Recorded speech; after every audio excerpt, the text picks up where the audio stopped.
नमस्कार बच्चों, स्वागत है एक बार फिर आपका मैथ वाले गुरुजी चैनल पर। बच्चों देखिए, जो आप लोग का एनएमएस का एग्ज़ाम है और जो आप लोग को पेपर मिलता है, ठीक इसी प्रकार से पेपर मिलता है। और ये पेपर प्रीवियस ईयर का पेपर है और उसको मैं सॉल्व करके बताऊंगा। इसमें सेट के क्वेश्चन भी करवाऊंगा और मैथ के भी क्वेश्चन करवाऊंगा, ठीक है। तो देखो, पेपर आप लोगों को किस प्रकार से मिलेगा, कुछ इस प्रकार से मिलेगा। देखिए, यहाँ राज्य कोड दिया रहेगा, वर्ष, केंद्र कोड, अनुक्रमांक, यहाँ सब आप लोग को लिखना होगा। और इसके बाद फिर अगर इसको ऊपर करते हैं तो देखो यहाँ पर कक्षा 8 खंड 1 समान मानसिक योग्यता परीक्षा, खंड 2 शैक्षिक अभिरुचि परीक्षा, ठीक है। जिसमें 90 क्वेश्चन यहाँ देखिए लिखा है, समय 1.5 घंटा और इसमें भी समय 1.5 घंटा और पूर्णांक 90 का दिया हुआ, ठीक है।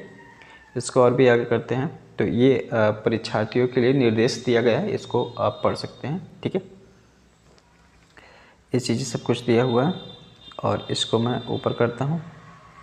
इसके बाद यहाँ पर देख सकते हैं जी मैट, ठीक है। जी मैट के क्वेश्चन यहाँ पर दिया गया है, अर्थात मैट मेंटल एबिलिटी टेस्ट के समान मानसिक योग्यता परीक्षण, ठीक है।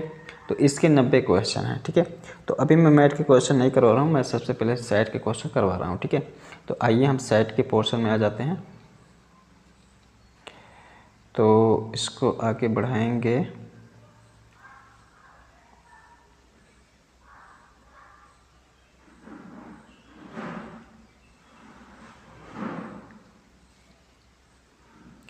देखिए, यहाँ से खंड 2 शुरू होता है, ठीक है। यहाँ से खंड 2 शुरू होता है जिसमें शैक्षिक अभिरुचि परीक्षण दिया गया है, ठीक है। ये पूर्णांक 90 का दिया गया है, समय 1.5 घंटा, सब चीज़ें दिया हुआ है, ठीक है। और जो शारीरिक रूप से विकलांग है उनको जो है 2 घंटे दिया जाता है। अब आगे बढ़ते हैं क्वेश्चन की तरफ। देखो, परीक्षार्थियों के लिए निर्देश दिए गए, ये इंग्लिश में हिंदी में दोनों में दिया गया है। विज्ञान 91 से 125, जैसा कि आप लोग को बताया गया है कि आपको विज्ञान, सामाजिक विज्ञान और गणित, विज्ञान 91 से 125 तक मिलेगा। उसके बाद सामाजिक विज्ञान आपको 126 से 160 तक मिलेगा और गणित 160 से 180 तक क्वेश्चन नंबर रहेगा, ठीक है। तो आज के इस वीडियो में आप विज्ञान के क्वेश्चन देखेंगे और ये विज्ञान के क्वेश्चन जो सीबी रमन टैलेंट सर्च का टेस्ट का तैयारी कर रहे हैं उनके लिए भी इम्पॉर्टेंट है, ठीक है। तो इसको देखें।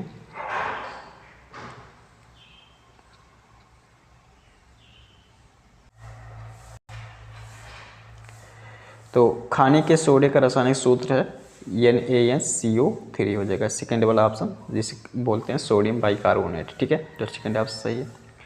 अगला देखिए, क्वेश्चन है 92 में, एक रासायनिक परिवर्तन का उदाहरण है। तो रासायनिक परिवर्तन और भौतिक परिवर्तन होता है। तो रासायनिक परिवर्तन का उदाहरण कौन सा है इसमें से? इसमें से है रासायनिक परिवर्तन का उदाहरण लोहे में जंग लगना, ठीक है। अगला देखें, किसी तत्व के समान परमाणु क्रमांक परंतु विभिन्न परमाणु भार वाले परमाणुओं को कहते हैं। तो किसी तत्व के समान परमाणु क्रमांक अगर रहता है और परमाणु भार भिन्न भिन्न रहते हैं तो उसे हम समस्थानिक बोलते हैं, अर्थात ये फर्स्ट वाला ऑप्शन सही हो जाएगा, ठीक है। अगला देखो, 94 में है कि जिप्सम अयस्क है। तो जिप्सम कैल्शियम का अयस्क हो जाएगा, ठीक है। तो ये हो जाएगा। इसका रासायनिक सूत्र एक होता है बच्चों, जिप्सम का रासायनिक सूत्र होता है CaSO4 एंड 2H2O, ठीक है। ये होता है जिप्सम का रासायनिक सूत्र, ठीक है। और जिप्सम को सेलेनाइट भी कहा जाता है, तो कहीं के सेलेनाइट भी आ जाएगा, सेलेनाइट भी कहा जाता है, ठीक है। अगला क्वेश्चन देखें। अगला है कि जल में ऑक्सीजन की संयोजकता है। तो जल में ऑक्सीजन की संयोजकता 2 होती है, अर्थात यहाँ पर थर्ड वाला ऑप्शन सही हो जाएगा। 96 में देखिए, निम्न में से प्रोटॉनों और इलेक्ट्रॉनों की संख्या का कौन सा सेट क्लोराइड आयन में पाया जाता है, ठीक है। तो इसमें क्लोराइड आयन में 18 प्रोटॉन और 18 इलेक्ट्रॉन होते हैं, ठीक है। तो इसका मतलब यहाँ पर थर्ड वाला ऑप्शन सही हो जाएगा, ठीक है। अगला देखिए, अगला है कि निम्न में से कौन सा प्रोड्यूसर गैस है, ठीक है। तो प्रोड्यूसर गैस यहाँ पर क्या हो जाएगा बच्चों? CO+N2, अर्थात कार्बन मोनोऑक्साइड और और नाइट्रोजन गैस का क्या होता है? मिश्रण होता है, ठीक है।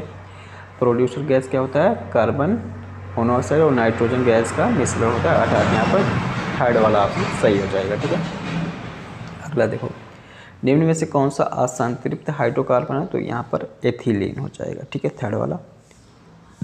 ब्रास निम्न में से किसकी मिश्र धातु है? तो ब्रास जो होता है वो मिश्र धातु है बच्चों तांबा तथा जिंक का, अर्थात थर्ड वाला ऑप्शन सही हो जाएगा। अगला देखो, अगला है कि यदि B1 तथा B2 क्रमशः एक चुंबक के मध्य तथा अंत सिरे पर चुंबकत्व को प्रदर्शित करते हों तो, ठीक है, तो इसमें जो सही ऑप्शन हो जाएगा बच्चों B1 ग्रेटर देन B2, अर्थात फर्स्ट ऑप्शन सही हो जाएगा। 101 में देखें, यदि गैस तथा द्रव्य में ध्वनि का वेग क्रमशः x1 तथा x2 हो तो देखो गैस तथा द्रव्य में कह रहा है, तो द्रव्य में अगर यहाँ द्रव्य को क्या लिया गया, द्रव्य में ध्वनि का वेग x2 लिया गया है और गैस में x1 लिया गया है, तो ध्वनि का वेग जो होता है वो जो द्रव्य में ज़्यादा होता है किससे, गैस से, तो ये मतलब x2 ज़्यादा हो जाएगा, वेग ज़्यादा होगा x1 से, तो यहाँ पर कौन सा ऑप्शन सही हो जाएगा, x2, ये थर्ड वाला ऑप्शन यहाँ पर सही हो जाएगा। ठीक है, अगला देखो, मानव नेत्र का लेंस निम्नलिखित में से होता है? तो मानव नेत्र का लेंस जो होता है वो बच्चों अभिसारी होता है। ठीक है, और इसमें कौन सा लेंस लगा होता है ये जान लीजिए, इसमें उत्तल लेंस लगा होता है। ठीक है, तो ये फर्स्ट वाला ऑप्शन सही हो जाएगा। निम्नलिखित में से कौन सा मिलान सही है ये बताइए। ठीक है, तो पंखे के ब्लेड की गति वृत्तीय गति होती है, तो ये सही है। ठीक है, पंखे के ब्लेड की गति क्या होती है, वृत्तीय गति होती है, ये ऑप्शन सही है। बाकी मार्च पास्ट करते सिपाहियों की गति घूर्णन गति, तो ये घूर्णन गति नहीं, रेखीय गति होती है। ठीक है, तो इसी प्रकार से जो ये झूलते बच्चे की गति रेखीय गति, ये दोलन गति होती है। ठीक है, तो यहाँ पर सही ऑप्शन जो हो जाएगा ये फर्स्ट ऑप्शन सही हो जाएगा। ठीक है, अगला देखो, उसमें ऊर्जा का मात्रक है, तो उसमें ऊर्जा का मात्रक बच्चों यहाँ पर जूल हो जाएगा। ठीक है, निम्नलिखित में से कौन सा अनवीकरणीय ऊर्जा का स्रोत है, स्रोत का उदाहरण है? तो अनवीकरणीय ऊर्जा और नवीकरणीय होता है। तो अनवीकरणीय का मतलब ये होता है जो एक बार ख़त्म हो गया ऊर्जा उसको फिर दोबारा नहीं प्राप्त किया जा सकता है, उसे अनवीकरणीय कहते हैं। तो यहाँ ऑप्शन जो दिया गया है इसमें जो हो जाएगा ये पेट्रोलियम गैस हो जाएगा, फर्स्ट ऑप्शन।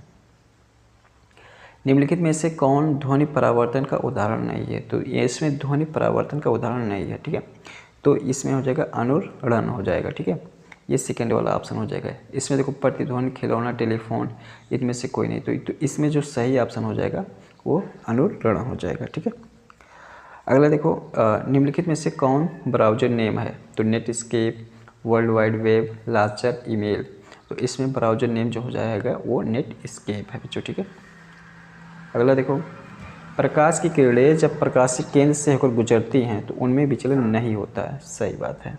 ठीक है, ये सही है। उत्तल दर्पणों का उपयोग ट्रैफिक अवलोकन वाले दर्पणों में होता है, सही है। तो इसमें ए और बी दोनों ऑप्शन सही है, अर्थात थर्ड वाला ऑप्शन सही हो जाएगा। रक्त का लाल रंग किस वर्णक के कारण होता है? तो हीमोग्लोबिन के कारण होता है, चौथा ऑप्शन सही है। मलेरिया रोग उत्पन्न होता है, तो ये होता है मलेरिया रोग बच्चों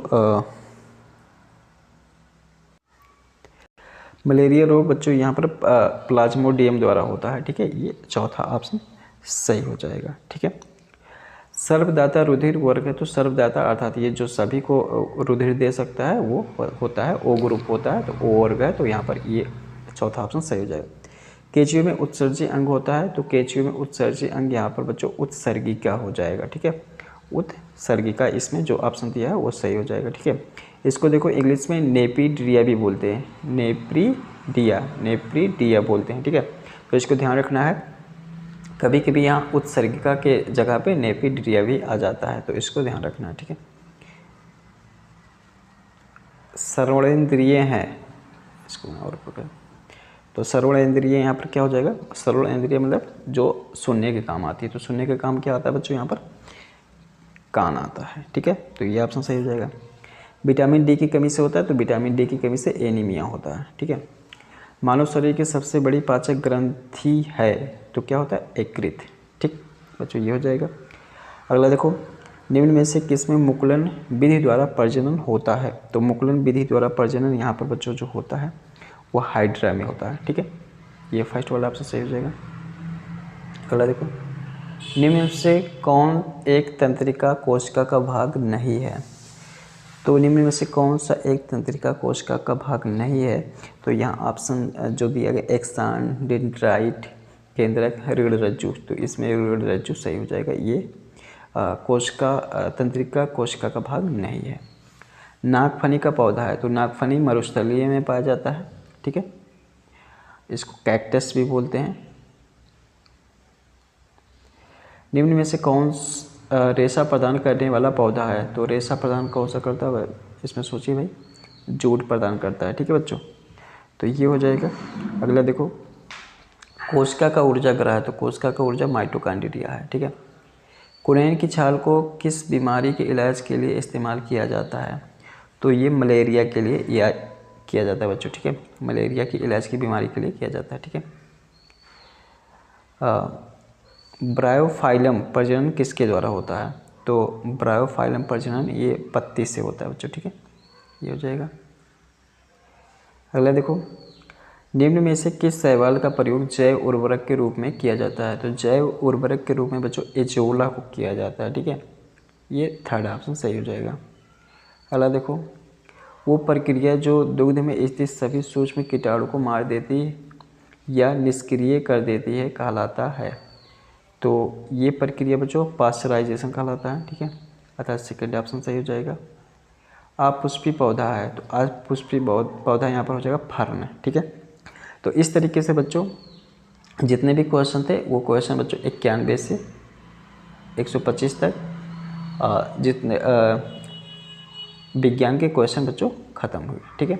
अब आप सामाजिक विज्ञान के क्वेश्चन आप अगले वीडियो में देखेंगे, ठीक है।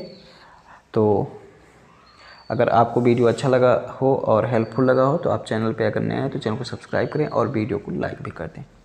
तो मिलेंगे किसी दूसरे वीडियो में, तब तक के लिए बहुत बहुत धन्यवाद।